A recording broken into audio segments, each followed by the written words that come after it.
Bonjour Alain. Alain Bonjour Marty, Sylviane. vous êtes directeur développement durable d'Enedis. C'est cela. Et nous sommes ici à la COP23. À la COP23 où vous aviez l'intention ici pour Enedis de nous parler de neutralité carbone, de nous parler de vos enjeux du changement climatique. Qu'est-ce que vous pouvez nous en dire ce soir? Bien, sur le changement climatique, donc Enedis, qui est le gestionnaire du réseau de distribution d'électricité en France, est très impliqué.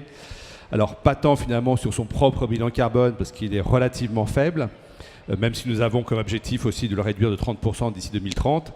Mais pour nous, l'enjeu du changement climatique, c'est surtout l'adaptation au réseau, parce que pour faire simple, nos réseaux aériens sont très fragiles vis-à-vis donc des grandes tempêtes de vent et de neige.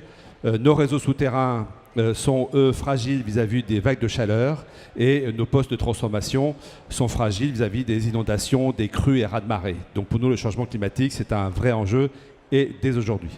Et donc vous nous expliquez que vous parlez là d'éléments qui sont toute une série de risques. Est-ce que ces risques-là, vous les analysez, vous les reportez? Comment faites-vous par rapport à cette notion de risque?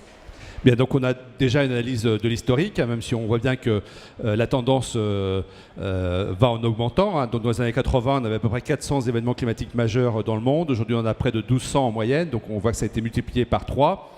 Mais on sait bien que ces tendances vont aller encore en augmentant, et donc à la fois on confronte cette historique du passé et en même temps donc avec des prévisions météorologiques pour voir si effectivement la pente va s'accroître ou au contraire se stabiliser et prendre cela en compte donc pour nos modèles d'adaptation et finalement en déduire les endroits où c'est le mieux d'investir pour diminuer le risque au maximum. Et donc vous avez défini une stratégie, un plan d'action. Est-ce qu'on peut en avoir quelques éléments? Qu'est-ce que vous Tout à fait. Donc d'ailleurs ce plan d'action a déjà quelques années puisqu'en fait on s'est posé la question dès les grandes tempêtes de 1999. Donc on a eu un premier plan d'action jusqu'aux années 2010. En 2010, on a signé avec le gouvernement donc un plan d'action contre le changement climatique, enfin pour s'adapter plutôt au changement climatique, 2010-2016. Donc on est en train de faire un bilan. Donc on a enterré plus de 30 000 km de lignes aériennes, on a changé plusieurs milliers de kilomètres de câbles souterrains et on a installé plusieurs milliers d'équipements étanches dans les postes de transformation. On est en train de faire le bilan et d'actualiser donc ce plan d'action pour en définir un nouveau 2027, probablement 2025. Et si on va sur une vision 2050, parce que c'est cela l'accord de Paris, qu'est-ce que vous pouvez nous en dire sur votre action dans cette perspective d'une neutralité horizon 2050? Bien, la neutralité, on l'espère tous. Je dirais plus vite elle viendra, mieux ce sera. La difficulté, c'est que même le jour où on aura atteint la neutralité carbone, les événements climatiques extrêmes vont probablement encore continuer pendant 10 ou 20 ans avant de commencer à redescendre. Et donc, on sait de toute façon que l'on va être confronté à des événements climatiques majeurs pendant en gros les 50 ans à venir. Donc, on sait que c'est un travail de longue haleine et régulièrement, donc, on se doit d'adapter notre réseau, de le rendre plus résilient, qu'on bénéficie des territoires et en même temps, donc, au jour le jour, d'avoir des prévisions météorologiques très fiables à 24 heures pour pouvoir mobiliser notre force d'intervention rapide et dépêcher sur place des groupes électrogènes, des câbles de secours et bien sûr tous nos moyens disponibles. Donc si je vous entends bien, cette capacité à avoir le lien avec les professionnels de la météo, ça fait partie des choses qui sont pour vous un point essentiel et permanent.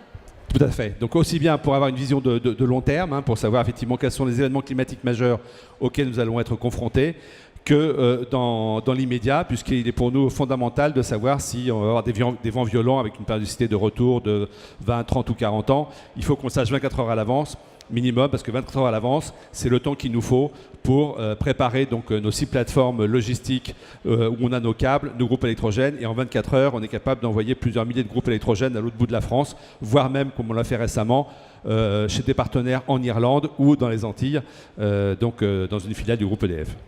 Dernier point, peut-être en un mot, si vous aviez un vœu pour cette COP23, quel est-il? Si j'avais un vœu, c'est que les climatologues peut-être nous rassurent sur leurs modèles régionaux, parce que j'ai entendu pas mal de choses au cours de cette COP. Je crois que sur les modèles mondiaux, maintenant ça m'a l'air assez bien maîtrisé, mais dès qu'on descend au niveau d'une région ou d'un pays, là je pense que les climatologues, à juste titre probablement, donc, font preuve donc, de beaucoup de prudence. Voilà. Sauf qu'après, quand on est donc, opérationnel et qu'on a besoin de faire des choix et d'analyser des risques, c'est plus compliqué. Voilà, donc j'aimerais bien qu'on progresse là-dessus. Merci. Merci à vous. Et donc une neutralité carbone qui va dépendre beaucoup des analyses, des réflexions, des capacité de prévision et de la façon la plus fine auprès du territoire, si j'entends bien votre souhait. Tout à fait. Merci à vous. Merci Alain. Sylviane.